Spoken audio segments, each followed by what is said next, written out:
நேற்று 2 வீடியோஸ் அனுப்பினேன். அந்த வீடியோஸ் எல்லாம் உங்களுக்கு புரியுதா? ஸோ இப்போ நம்ம என்ன செய்ய போகிறோம் அப்படின்னு கேட்டால் எரர்ஸ் பற்றி பார்க்க போகிறோம். ஸோ எரரில் 2 விதம் இருக்குது. ஒன்று அப்சல்யூட் எரர், இன்னொன்று ரிலேட்டிவ் எரர். ஸோ இதை யூஸ் பண்ணி நம்ம பெர்சன்டேஜ் எரரும் நம்ம கண்டுபிடிக்கலாம். தமிழில் வந்து பிழைகள், அதாவது தனிப்பிழை, சார் பிழை, அடுத்து பிழையினுடைய பெர்சன்டேஜ், ஓகேயா, சதவீத பிழை, இந்த 3 தான் நம்ம பார்க்க போகிறோம். ஸோ முதல்ல நீங்கள் லீனியர் அப்ராக்சிமேஷன் பற்றி நேற்று சொன்னதை கொஞ்சம் ரீகால் பண்ணுங்கள். நம்ம ஒரு ரியல் வேல்யூட் ஃபங்க்ஷனை எடுத்துக்கிறோம். ரியல் வேல்யூட் ஃபங்க்ஷன்னா தெரியும் உங்களுக்கு. அது எதுலேருந்து எங்கே போகுது அப்படின்னு கேட்டால், ஒரு ஓப்பன் இன்டர்வல் ஏபியிலேருந்து கேபிட்டல் ஆருக்கு போகிற மாதிரி ஒரு ரியல் வேல்யூட் ஃபங்க்ஷன், ஒரு மெய் சார்பு நம்ம எடுத்துக்கிறோம். அடுத்து அந்த ஓப்பன் இன்டர்வல் ஏபியில் ஒரு x0 அப்படிங்கிற ஒரு நம்பரை ஃபிக்ஸ் பண்ணிக்கிறோம். ஸோ x0 அப்படிங்கிறது டெஃபினிட் கிடையாது, எதை வேணாலும் நம்ம எடுத்துக்கலாம். அதாவது ஃபிக்ஸட் கிடையாதுன்னு சொல்ல வரேன். ஓப்பன் இன்டர்வல் ஏபியில் நிறைய வேல்யூஸ் இருக்கும் இல்லையா, அதில் ஏதாவது ஒரு வேல்யூவை நீங்கள் ஆர்பிட்ரரியாக ஃபிக்ஸ் பண்ணுறீங்க. அந்த வேல்யூவை x0ன்னு நம்ம வச்சுக்கலாம். ஸோ இப்போ x0 வந்து பிலாங்ஸ் டு ஏபி. அப்போ நம்ம ஃபிக்ஸ் பண்ண அந்த x0 வச்சு நம்மளுடைய ஃபங்க்ஷனுக்கே நம்ம என்ன செய்ய போகிறோம்னா, ஒரு அப்ராக்சிமேட்டாக இன்னொரு ஃபங்க்ஷன் வந்து நம்ம கண்டுபிடிக்க போகிறோம். அதுவும் அந்த ஃபங்க்ஷன் எப்படி இருக்குன்னு கேட்டால், அது வந்து லீனியர் ஃபங்க்ஷனாக இருக்கும். லீனியர் ஃபங்க்ஷனாக y is equal to ax plus b, y equal to mx plus c, அந்த மாதிரி இருக்கும். சரியா?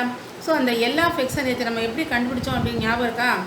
So L of x is equal to f of x0 plus f dash of x0 into x minus x0 for all x belongs to ab. இதுக்கு என்ன அர்த்தம்? Open interval ஏபியில் x0ங்கிறது fixed. அந்த x0 வச்சு நம்ம ஒரு லீனியர் ஃபங்க்ஷன் கண்டுபிடிக்கிறோம். அப்போ இதில் வர இதில் வேரியபிள் யாருன்னு கேட்டால் x. அதாவது இந்த ஓப்பன் இன்டர்வல் ஏபியில் இருக்கிற வேறு எந்த ஒரு எக்ஸுக்கும், அதாவது x0க்கு பக்கத்தில் முன்னாடி பின்னாடி இருக்கிற எந்த ஒரு வேல்யூக்கும் நம்ம f of x வேல்யூவை என்ன L of x மூலமாக நம்ம என்ன செய்கிறோம், அப்ராக்சிமேஷனாக நம்ம கண்டுபிடிக்கிறோம், தோராயமாக கண்டுபிடிக்கிறோம். உண்மையாகவே இந்த இன்டர்வலில் இருக்கிற வேறு ஒரு எக்ஸுக்கு நமக்கு f of x மதிப்பு வேணும்னா இந்த f of x மதிப்பை கண்டுபிடிக்கிறதுக்கு பதிலாக L of x-ஐ கண்டுபிடிக்கலாம். இந்த f of x-க்கும் L of x-க்கும் என்ன சம்மந்தம்? ஓரளவு அவங்க தோராயமாக ஈக்குவலாக இருப்பாங்க, அப்ராக்சிமேட்டட் வேல்யூவாக இருப்பாங்க. புரிஞ்சிச்சா? Right. So this is true. இந்த ஃபங்க்ஷன் வந்து true for all x belongs to A B. முடிஞ்சா? அப்புறம் இதையும் எடுத்து சொன்னேன் நான், எரர். உண்மையாகவே ஓப்பன் இன்டர்வல் ஏபியில் ஒரு எக்ஸ்னு ஒரு நம்பர் எடுத்தால் எஃப் ஆஃப் எக்ஸ் தான் ஆக்சுவல் வேல்யூ. நம்ம கண்டுபிடிக்கிற L of xங்கிறது அப்ராக்சிமேட்டட் வேல்யூ. அப்போ உண்மையான வேல்யூக்கும் அப்ராக்சிமேட்டட் வேல்யூவும் உள்ள டிஃப்ரென்ஸ் என்ன அப்படின்னு கேட்டால், அதுதான் உங்களுக்கு எரர். இப்போ இதில் நம்ம L of xக்கு நான் சப்ஸ்டியூட் பண்ணியிருக்கேன். ஸோ இது வரைக்கும் நம்ம நேற்று பார்த்தோம். ஸோ இப்போ நம்ம என்ன பார்க்க போகிறோம் அப்படின்னு கேட்டால், நம்ம ஃபங்க்ஷன் எப்படிப்பட்ட ஃபங்க்ஷன்? Differentiable function. டிஃப்ரென்ஷியபிளாக இருக்கிற ஒவ்வொரு ஃபங்க்ஷனும் கட்டாயமாக கண்டினியூவஸாக இருக்கும்னு தெரியும். எந்த சார்பு வகையிடத்தக்கதாக இருக்கோ அந்த சார்பு கட்டாயமாக தொடர்ச்சியாக இருக்கும். இப்போ நம்மளுடைய ஃபங்க்ஷன் f வந்து டிஃப்ரென்ஷியபிள், அப்போ அது வந்து கண்டினியூவஸ். அப்போ அது கண்டினியூவஸ்னால் நம்மளுடைய இடைவெளி யார்? ஓப்பன் இன்டர்வல் ஏபி தானே. அப்போ இந்த ஓப்பன் இன்டர்வல் ஏபி முழுசுக்குமே அது எப்படி இருக்கும்? கண்டினியூவஸாக தான் இருக்கும். அப்போது இந்த ஓப்பன் இன்டர்வல் ஏபியில் தான் என்ன செய்கிறேன், x0ன்னு ஒரு நம்பர் எடுக்கிறேன்.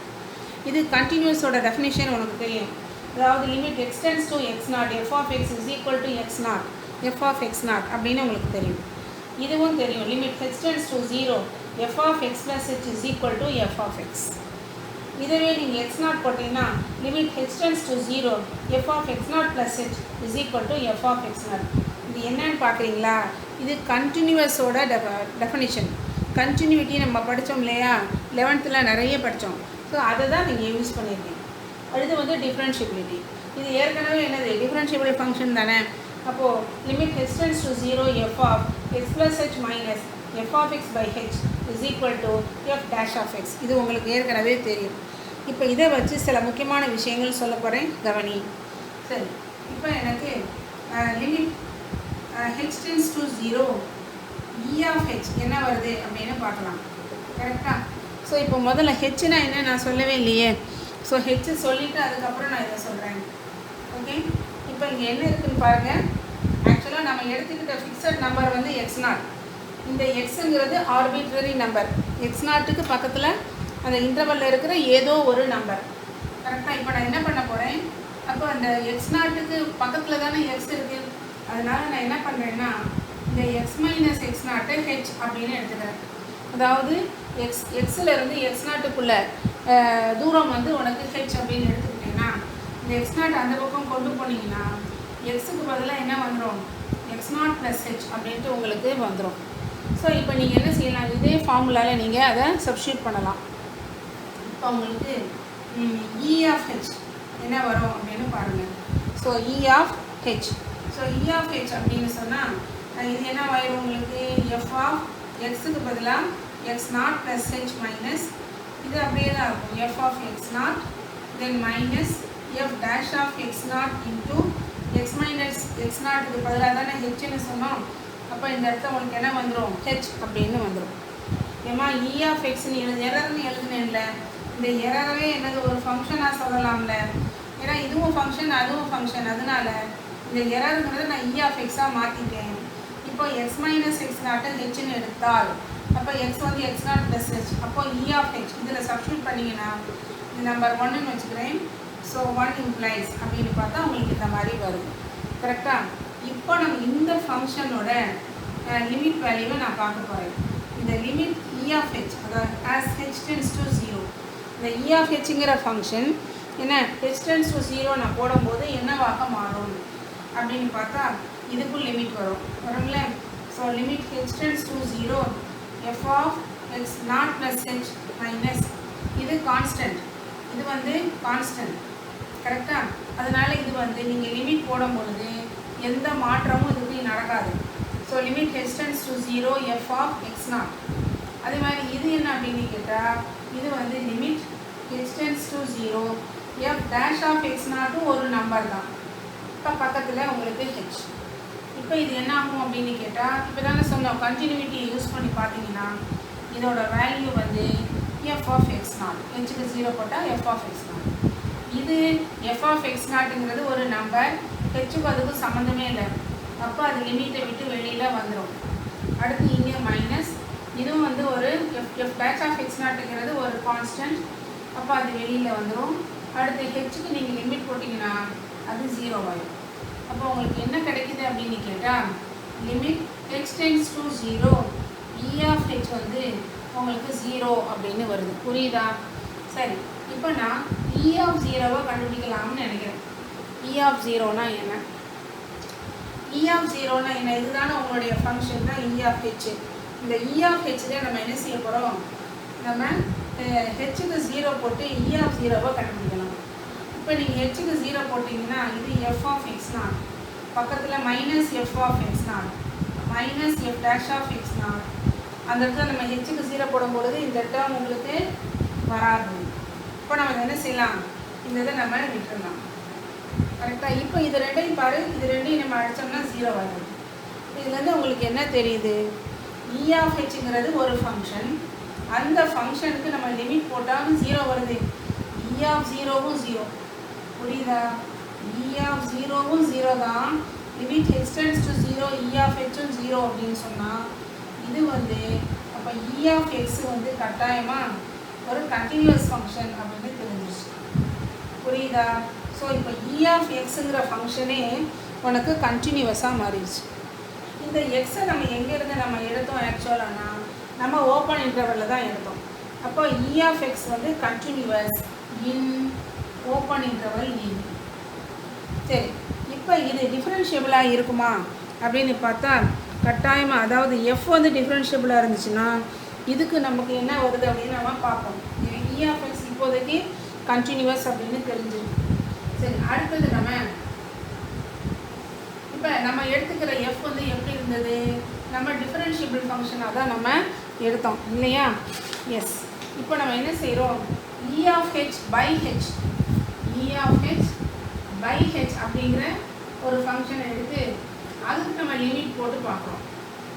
இங்கே வந்து வெறும் limit h tends to 0 e of ஹெச்னு இ ஆஃப் ஹெச் தான் நம்ம கண்டுபிடிச்சோம், 0 வந்தது. அதனால இது கண்டினியூஸ்னு சொன்னீங்க. இப்போ நான் என்ன பண்ண போகிறேன், limit h tends to 0 e of h by h என்ன வருது அப்படின்னு பார்க்கலான்னு நினைக்கிறேன். சரி, இப்போ ஆக்சுவலாக இந்த இ ஆஃப் ஹெச்னா என்ன, this is equal to limit h tends to 0. E of h தான் நம்மளுக்குள்ள எழுதியிருக்கோம்ல, இது ஃபுல்லாக இங்கே நம்ம எழுதணும். இந்த டெஃபினேஷன்லாம் உங்களுக்கு தெரியும், அதனால நான் இதை அழிச்சிடுறேன்.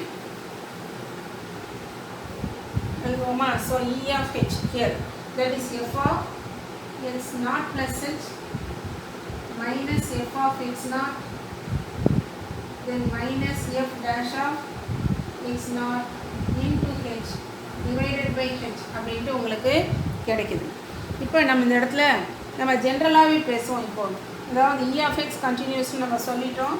சொன்ன பிறகு இப்போது எக்ஸ் நாட்டுங்கிற பாயிண்ட்டை வச்சுட்டு இப்போ நம்ம எதுவும் பேசலை, நம்ம எரர் பற்றி தான் பேசுகிறோம்.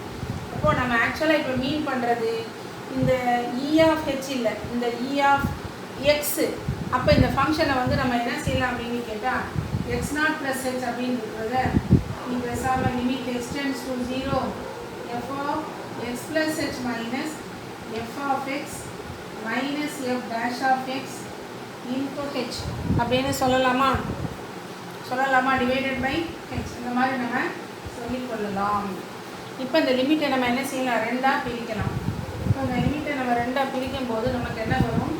this is equal to limit x tends to 0 f of x plus h minus f of x divided by h minus இந்த டேர்மை தனியாக நம்ம ஹெச்ஆரை டிவைட் பண்ணும்போது உனக்கு f dash of x வரும்.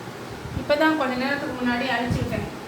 இதே தான் இங்கே இருந்தது. இதனுடைய value f dash of x minus f dash of x equal to 0. இதுதான் உங்களுக்கு என்னமா தெரியுது? அதாவது limit h tends to 0 E of h divided by h வந்து உங்களுக்கு 0 அப்படின்னு கிடைக்கும். அதாவது கீழே இருக்கிறது 0 ஆகுறதுக்கு முன்னாடி நியூமரேட்டர் வேகமாக 0 ஆயிடும். அதனால தான் உங்களுக்கு இந்த வேல்யூவே 0வாக வருகிறது. ஓகேயா? இப்போது இதை வச்சு நம்ம என்ன செய்யலாம் அப்படின்னா இப்போ வேறு டெஃபினிஷன்ஸ் நம்ம தரலாம். இப்போ கரெக்டாக இப்போ அப்சல்யூட் எரர்னால் என்ன, ரிலேட்டிவ் எரர்னால் என்ன, பர்சன்டேஜ் எரர்னால் என்னன்னு நான் அடுத்த வீடியோவில் சொல்கிறேன். Okay, by.